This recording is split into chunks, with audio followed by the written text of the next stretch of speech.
জামাত ইসলামী এই দেশে নতুন ভুল ভোর নয়, এদেশের কচুরি পানা নয়। পৌনে 1 শতাব্দী ধরে জামাত ইসলামী এদেশে কাজ করছে। বোমা মারার রাজনীতি জামাত ইসলামী করে না।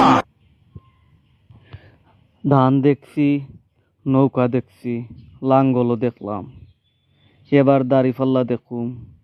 যেইটা বাড়ি হবে বাংলাদেশের মাটিতে সেইটি থাকবে ইনশাল্লাহ।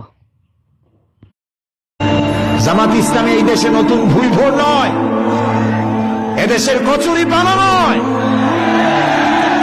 পৌনে 1 শতাব্দী ধরে জামাত ইসলামী এদেশে কাজ করছে। বোমা মারার রাজনীতি জামাত ইসলামী করে না। ধান দেখছি, নৌকা দেখছি, লাঙ্গলও দেখলাম, এবার দাড়িপাল্লা দেখুম। যেইটা বাড়ি হবে বাংলাদেশের মাটিতে সেইটি থাকবে ইনশাল্লাহ।